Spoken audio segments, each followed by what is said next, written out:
नमस्कार, मैं सनी तुसीर और इस वक्त हम मौजूद है दिल्ली के एक छोटे से गांव घोघा गांव में, जहां एक तरफ ऑक्सीजन को लेकर कालाबाजारी चल रही है। बड़े बड़े बिजनेसमैन जो है वो कालाबाजारी कर रहे हैं ऑक्सीजन को लेकर। वहीं एक छोटे से गांव के रवीश भारद्वाज लोगों को फ्री में ऑक्सीजन जो है वो मुहैया करवा रहे हैं। लेकिन उनकी सिर्फ और सिर्फ एक बात जो है वो लोगों को माननी पड़ रही है, वो उनका एक छोटा सा लालच है।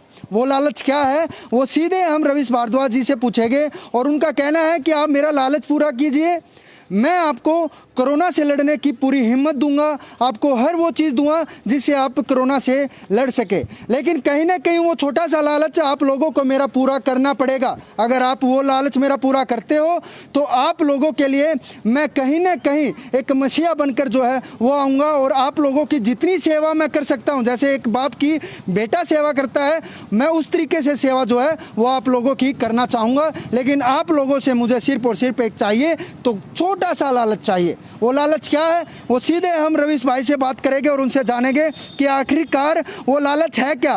क्या वो लोगों से ये लालच कह रहे हैं कि मुझे वो छोटी सी चीज़ चाहिए, अगर आप वो दे सकते हो तो मैं आपकी हर तरीके से मदद करूँगा, चाहे वो ऑक्सीजन की हो या वो हॉस्पिटलों में बेड की हो या किसी भी प्रकार की खाने की समस्या हो रही है लॉकडाउन में, हर तरीके की जो सेवा है वो आप लोगों की करेंगे। लेकिन जो ये बोलोगे वो आप लोगों को करना ही पड़ेगा। तो सुनिए वो लालच है क्या। रवीश भारद्वाज जी, आपका स्वागत है। नमस्कार भाई। हाँ सन्नी भाई। हाँ पीशू भाई आपका। तो क्या क्या लालच है वो बताइए एक बार दर्शकों को। देखो, इस दुनिया में चाणक्य नीति में भी लिखा हुआ है, ऐसा माना जाता है कि कोई भी रिश्ता निस्वार्थ नहीं होता और कोई भी काम निस्वार्थ नहीं होता। होते होंगे लेकिन हमें उसकी जानकारी नहीं है। तो ऐसे ही मेरी सेवा भी निस्वार्थ नहीं है बिल्कुल। मेरा इसके पीछे बहुत बड़ा लालच है और बिल्कुल होना भी चाहिए। मेरा एक यही डिमांड रहती है कि भाई आप मेरे से एम्बुलेंस की भी सुविधा, जैसे आपने पीछे कवर की थी, मैंने एम्बुलेंस मुहैया कराई थी। बड़े भाई साहब लोकेश भारद्वाज ने एक अच्छी पहल की थी। उसके बाद अब हम सिलेंडर भी अपनी तरफ से लोगों को दे रहे हैं। लगभग 125 से अधिक लोगों को हम सिलेंडर दे चुके हैं। अच्छा। ऑक्सीजन का तो अभी हिसाब किताब ही रखना बंद कर दिया और धीरे धीरे दिल्ली में ऑक्सीजन की किल्लत भी खत्म होने लग रही है, जो कि बहुत अच्छे संकेत हैं। अब हॉस्पिटल्स की अगर बात करें, हॉस्पिटल्स की भी इतनी ज़्यादा समस्या नहीं रही है क्योंकि टेम्परेरी कोविड सेंटर बना दिए गए हैं और वहाँ पे अब काम तेज़ी से चल रहा है। लेकिन सिर्फ और सिर्फ जो अब गिरारी, हमारी देश में कहते हैं गिरारी कहाँ पे आकर अटक रही है, वो है प्लाज्मा। वो ना तो सरकार कहीं बार देश से मंगा सकती, चाइना से, रशिया से, इजराइल से जैसे ऑक्सीजन मंगा लिया, ना वो पैसे में खरीद सकती। वो तो एक ऐसी चीज़ है जो इंसानियत के नाते मेरे को और आपको अपने शरीर के अंदर से निकाल के देनी पड़ेगी। प्लाज्मा की मैं डिमांड रखता हूँ। जो बात आप कह रहे थे कि भाई आप सभी सुविधाएं लीजिए, लेकिन आपको ठीक होने के बाद एक वादा करना पड़ेगा। मैं सभी से बोलता हूँ जिसका फ़ोन आता है कि आपको ज़रूरतमंद को, ये नहीं कि मेरे कहने से ही किसी को, आपने किसी ना किसी को प्लाज्मा डोनेट करना पड़ेगा। जी। तो मतलब आप हर चीज़ की सुविधा देने के लिए तैयार हो, ऑक्सीजन हो या हॉस्पिटल में बेड हो या खाने पीने की कोई समस्या आ रही हो, जो क्वारंटाइन हो रखे हो उनके घर तक भी खाना पहुंचाया जाएगा, एम्बुलेंस की कोई समस्या हो, वो सभी समस्या आप पूरी करोगे। लेकिन वो छोटा सा लालच उन लोगों को पूरा करना पड़ेगा जो लोग इस समय कोरोना से ग्रसित है और जो लोग जिन लोगों की आप ठीक होने में मदद करोगे उनको प्लाज्मा जो है वो देना पड़ेगा। सिर्फ आपका ये छोटा सा लालच है, उन्हीं लोगों के लिए है। मेरा तो इसमें कुछ वो है नहीं। तो ये एक छोटी सी वो रखता हूँ। वैसे और क्या क्या किया जाता है जिस तरीके से आप, अभी हमने सुनने में आया था कि आप पूरी दिल्ली में एक ऐसा ग्रुप बना रहे हो कि उसमें 10 से 20 हज़ार आदमी जोड़े जाएंगे और वे आदमी जोड़े जाएंगे जो प्लाज्मा जो है वो डोनेट करेंगे। जो आदमी कोरोना को मार दे के इस टाइम घरों में है, उन आदमियों का आप एक ग्रुप बना रहे हो। किस तरीके से 10-20 हज़ार आदमियों को जोड़ लोगे, और वो भी सिर्फ आपका कहना कि 7 से 8 दिन में हम जोड़ के तैयार कर लेंगे? जी, जब मैं इस मुहिम से जुड़ा था तो लगभग 15 दिन से मैं ऑक्सीजन वगैरह, एम्बुलेंस की इन चीज़ों में लोगों की सहायता कर रहा हूँ। अच्छा, चलिए पहले मैं एक बार रोकूंगा भाई को। मैं आपको बता दूं, रवीश भाई जी है वो लगातार जो है वो 1 महीने से 2 महीने से लगातार जितने भी कोरोना के पेशेंट है या हॉस्पिटलों में अगर कोई भी परेशानी हो रही है तो उनको ये पूरा का पूरा इनका एक ग्रुप है, युवा संगठन है, और पूरा का पूरा युवा संगठन मिलकर जो है वो हर कोरोना मरीज से मिलता तो क्या है, मतलब जो भी उनकी परेशानियां होती हैं उनको दूर करता है, और कहीं ना कहीं उनके परिवार वालों से मिलकर जो है वो उनको एक किसी भी प्रकार की है एम्बुलेंस की सेवा, हॉस्पिटल में बेड नहीं मिल रहा हो तो लगातार 1 या 2 महीने से ये जो है वो मानवता का धर्म जो है वो निभा रहा है। एक तरफ मैं आपको बता दूं लोग बेडों की कालाबाजारी कर रहे हैं, ऑक्सीजन की कालाबाजारी कर रहे हैं, और दूसरी तरफ आप ये चेहरा दे सकते हैं।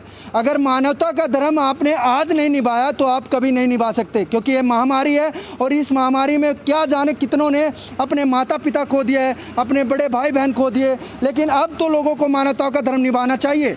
बिल्कुल जी भाई साहब, मतलब पिछले कर्म तो अब भुगतने लग रहे हैं और अब के कर्म आगे भुगतने पड़ेंगे, कर्म तो भुगते सरेंगे। तो जब हम इसमें सेवा में लगे थे 15-20 दिन से, जब से हम चालू हुए हैं, तो उसी समय पे मैंने देख लिया था कि सरकार जिस गति से काम कर रही थी कि जल्द ही दिल्ली में, देश में ऑक्सीजन की किल्लत नहीं रहेगी, अस्पतालों की कमी नहीं रहेगी। तो उसी समय मैंने धीरे धीरे अपना एक टीम बना ली थी कि हम प्लाज्मा पे हमने काम करना चालू कर दिया था, क्योंकि ऑक्सीजन हो जाता था, सिलेंडर हो जाता था, थोड़े एफर्ट करने पड़ते थे, हो जाता था, लेकिन किसी का प्लाज्मा के लिए फ़ोन आ जाता था तो एक्सप्रेशन, हाव भाव, अक्का बक्का रह जाता था, मेरे पास जवाब नहीं होता था, क्योंकि प्लाज्मा बहुत रेयर मिलता है, लोग दे नहीं रहे, अस्पतालों में जाते समय डर रहे हैं कभी हम संक्रमित हो जाएं दोबारा। अब अगर हमारे किसी परिवार में रिश्तेदार को जरूरत पड़ गया हम तो उसको देंगे। अच्छा, प्लाज्मा ना देने का एक बड़ा कारण ये भी है कि कहीं ना कहीं अभी तो हम कोरोना से ठीक होके 1 या 2 महीने हुए हैं, और कहीं अब दोबारा हॉस्पिटल में प्लाज्मा देने जाए और कहीं दोबारा संक्रमित ना हो जाए। जी, और ये भी दूसरा इनका लोगों का है कि भाई हम तो अपने किसी रिश्तेदार को देंगे। सरकार भी लोगों को मोटिवेट नहीं कर रही प्लाज्मा के ऊपर। मुझको लगता है कि एक बहुत बड़ा स्कैंडल भी चल रहा है, क्योंकि कोई भी हॉस्पिटल प्लाज्मा प्रोवाइड नहीं करा पा रहा, और सभी कह देते हैं कि प्लाज्मा लिया हो आप किसी भी ग्रुप का, हम आपको दे देंगे। इसका मतलब प्लाज्मा तो उनके पास है, वे दे नहीं रहे। वे क्या करते हैं, जो लोग पॉजिटिव हुए हैं और फिर जो नेगेटिव हो गए उनके पास तो सारा डाटा रहता है, उनके पास से ट्रीटमेंट करा जाते हैं, तो वे फ़ोन करते हैं। ठगी करने में तो नंबर 1 है अस्पताल वाले, फ़ोन करते हैं, सर देखो लोग मर रहे हैं, फलाना ढिकड़ा, आपको सोचना चाहिए, अगर आपको दिक्कत आ रही थी तो आपके लोगों ने साथ दिया, लोगों से प्लाज्मा डोनेट करवा रहे हैं। और जो लोग पैसे दे देते हैं, जो मोटी पार्टी उनको लगती है, उसको तो वो बेच देते हैं। जो मेरे जैसा, आप जैसा आम इंसान जाता है, उसको बोलते हैं पहले प्लाज्मा दे फिर हम प्लाज्मा देंगे। अरे भाई मैं ठीक हो गया, मेरे साथ लिखवा लो, मैं ठीक होने के बाद प्लाज्मा दे दूंगा, 10-5 दिन की तो बात है, इतना भी कोऑपरेट नहीं कर रहे। तो उसी समय पे हमने अपनी एक टीम दिल्ली में हमने चालू कर दी धीरे धीरे, कि हमने नज़र रखनी है उन पे कि जो पेशेंट पॉजिटिव हो रहे हैं और नेगेटिव हो रहे हैं उनका हमने डाटा बनाना है। जो जहाँ कहीं भी सहायता कर रहे थे, बहुत सारे संगठनों से मैं जुड़ा हुआ हूँ, तो हमने एक डाटा इस प्रकार का बना लिया है, उसमें हम कामयाब हो चुके हैं। इस समय मेरे पास लगभग ज़्यादा नहीं 15,000 के आसपास कॉन्टैक्ट्स भी हैं जो चेक करे हुए हैं, जो कोरोना से जंग जो है जीत चुके हैं, और फिलहाल के ही हैं जो मतलब 15-20 दिन पहले ठीक हुए हैं और आज की डेट में प्लाज्मा देने के लिए तैयार है। वो डाटा हमने तैयार कर लिया है। लेकिन उन लोगों से संपर्क कैसे किया जाए, उन लोगों से बात कैसे की जाए। मैं कोई बड़ा अथॉरिटी तो मेरी है नहीं, कोई बड़ा सिस्टम मेरे पास है नहीं, सरकार के पास ही नहीं है, पूरी सरकारी तो लोगों का पूरा नहीं पड़ रही, तो मैं कैसे कर सकता हूँ। तो 4-5 लोगों की टीम मैंने ऐसी तैयार करी है जो उनको लगातार व्हाट्सअप, SMS और फ़ोन के ज़रिए उनको मोटिवेट करें, इनको इनकरेज करें कि लोग मर रहे हैं। थोड़ी भावुक अपील हम उनसे करें। सरकार इस प्रकार की कोई पहल नहीं करी, ऐसा कदम नहीं उठा रही। मैं हैरान हूँ, सरकार को प्लाज्मा के ऊपर लोगों को जागरूक करना चाहिए। 2 साल से एक ही बात सुनाने लग रहे, मास्क लगाएं, हाथ धोएं, मास्क लगाएं, हाथ धोएं। अरे आप लोगों को प्लाज्मा देने के लिए भी कहो, आप लोगों को ये भी कहो कि आप ठीक हो चुके हैं, अपना सिलेंडर किसी और को दो, और चीज़ें भी तो आप कहो। सरकार के पास थिंक टैंक नहीं है क्या? मेरा ये सवाल है सरकार से बड़ा। अच्छा, दूसरी बात मैं बता दूं, दिल्ली में जब मैं आपको बता दूं, अब हम उस स्थिति में आ चुके हैं आज की डेट में। अब मैं फ़ोन निकाल लूँगा अपना, मैं वाइब्रेशन में रखता हूँ, अब भी 2-4 फ़ोन आए पाएंगे, और देखो 6 मिस कॉल देर में आ चुके हैं। ठीक है, ऐसे ही व्हाट्सअप कॉल आई पाएंगी, व्हाट्सअप मैसेज आते रहते हैं, SMS आते रहते हैं। सभी का एक ही है कि भाई प्लाज्मा। अब मैं सिलेंडर डेली पोस्ट देखता हूँ आपकी फेसबुक पर, व्हाट्सएप पर डेली पोस्ट चलती है कि आप लोग अगर ठीक हो चुके हो, कोरोना को मात दे चुके हो, तो आप आगे आइए, प्लाज्मा डोनेट कीजिए। कहीं ना कहीं किसी की माता, किसी के बाप, किसी का भाई, किसी की बहन जो है वो जरूर बच पाएगी अगर आप ये छोटा सा दान करते हो तो। हफ्ते भर में हम इस स्थिति में आ जाएंगे कि हम 10,000 प्लाज्मा डोनेटर दिल्ली में तैयार कर देंगे। और अपनी तरफ से ये मेरे जीवन का सौभाग्य होगा। इससे बड़ी मैं आज़ादी के आंदोलन में नहीं था, ना हम बॉर्डर पे कभी खड़े रहे, ना हमने 1999 का युद्ध में हिस्सा लिया, लेकिन इसमें भी अगर मैं कुछ कर जाऊंगा तो मुझे ऐसा लगता है कि लोग मेरे को याद रखेंगे। एक लालच ये भी है और किसी प्रकार का वो नहीं है। एक मेरे को लगता है कि यार अच्छे काम होने चाहिए। मैं अपने गांव में आसपास लोग देखता हूँ बड़े नेगेटिविटी से भरे हुए हैं लोग। बस मैं उस चीज़ों से बहुत दूर रहना चाहता हूँ, मैं लोगों की सेवा करना चाहता हूँ जी। बस देखिए, अगर मानवता का धर्म आपको निभाना हो तो आप निभा सकते हैं, लेकिन करने का जुनून होना चाहिए, करने की हिम्मत होनी चाहिए। और वो करने का जुनून और हिम्मत जो है वो तभी पैदा होगी जब आप उस कार्य को करना चाहोगे। आज रवीश भारद्वाज भाई ने, मैं आपको बता दूं, रवीश भारद्वाज भाई ने लगभग 10,000 ऐसे आदमियों को इकट्ठा करना है जो प्लाज्मा देंगे और जिससे मैं बता दूं 10,000 आदमियों का और भी ज़्यादा जो है वो जान जो है वो बचा सकते हैं। तो कहीं ना कहीं रवीश भाई जी, ये आपका घर है? जी, मेरा स्कूल है, इसके पीछे ही मेरा घर है। अच्छा। और मैं एक विशेष अपील आपके माध्यम से करना चाहता हूँ कि कुछ लोगों की मैन पावर की समय आवश्यकता है।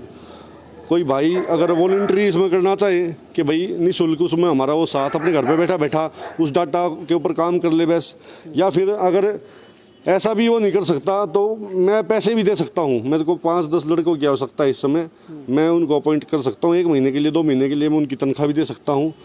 ये मैं आपके माध्यम से कहना चाहता हूँ। दूसरी चीज़ मैं एक जो शेयर करना चाहता हूँ, मैं इस दौरान कुछ ऐसी घटनाओं का साक्षी हुआ जो मेरा दुर्भाग्य है। ऐसी घटनाओं का भगवान किसी को साक्षी ना बनाए। ऐसे कुछ भावनात्मक उतार चढ़ाव मेरे जीवन में हुए जिन्होंने मेरी आत्मा को झकझोर दिया और मेरे अंदर बहुत तेज़ी से बदलाव उन घटनाओं से हुए। जैसे कल की ही घटना है, एक मेरी घर में मेरी भतीजी का, मेरी बेटी का जन्मदिन था और बिल्कुल केक कटने लग रहा था। मेरे पास उसी समय एक पेशेंट का फ़ोन आता है कि जी हॉस्पिटल चाहिए, हमारा पेशेंट बहुत सीरियस है। माँ कितना है इनका ऑक्सीजन लेवल? उन्होंने बताया 40। तो मैं बात करते करते ही साथ में मेरे एक भाई बैठा था जो साथ में काम करता है, उनको मैंने बोल दिया कि आप हॉस्पिटल में बात करो। वहाँ बात नहीं बनी। फिर लोकेश भाई ने अपने सोर्स के थ्रू हॉस्पिटल में बात करी, मेडिकल में हॉस्पिटल हो गया। तो वो बात करते करते ही इतने वे हॉस्पिटल के गेट तक पहुँचते हैं, वे एक्सपायर कर जाते हैं। वो बंदा मेरे से बात करता करता एक्सपायर हो गया। पीछे से उसकी पत्नी की रोने की आवाज़ आने लगी। फिर मैं दोबारा मिलाया फ़ोन तो उन्होंने बताया कि ये एक्सपायर कर। मैंने बड़ा उदास होता होगा। मैं उसके जन्मदिन में शामिल नहीं हुआ, उसके बाद अपनी बेटी के जन्मदिन में मैं शामिल नहीं हुआ। अभी भी मेरे बिल्कुल रोंगटे खड़े हो रहे हैं इस बात का जिक्र करते हुए।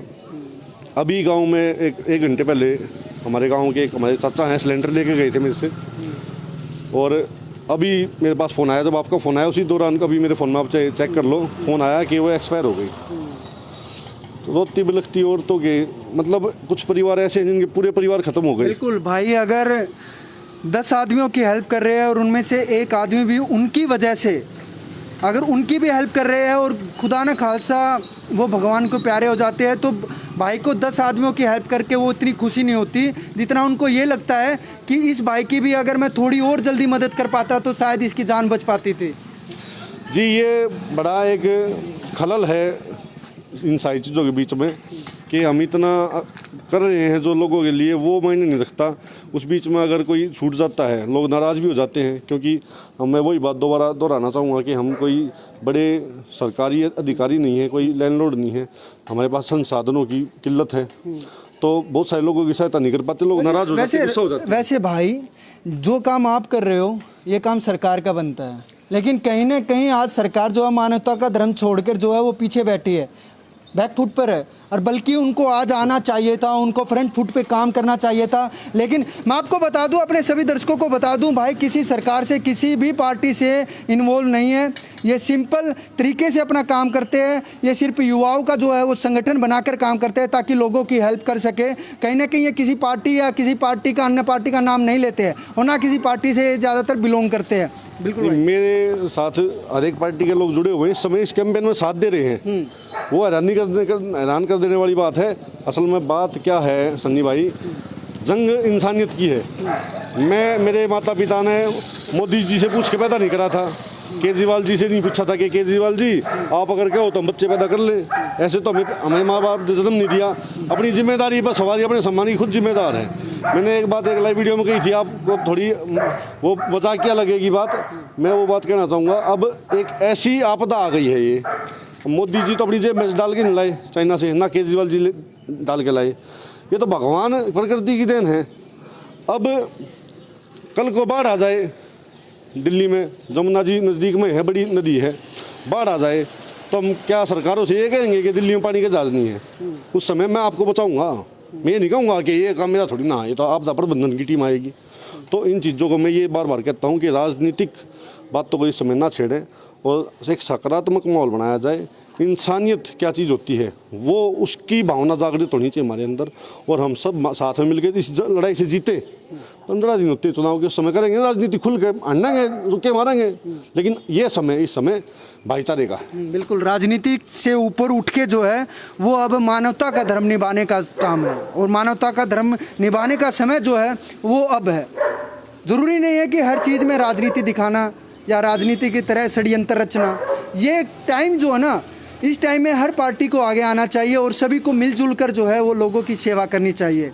जिस तरीके से भाई अपने, जिस तरीके से एक छोटा सा गांव है घोघा गांव, और उस तरीके से ये पूरी दिल्ली में लोगों को इकट्ठा कर रहे हैं कि आप प्लाज्मा देने के लिए आए, हम ग्रुप बना रहे हैं, आप लोग दूसरों की जान बचा सकते हैं। ये काम सरकार के और ये काम रवीश भाई कर रहे हैं।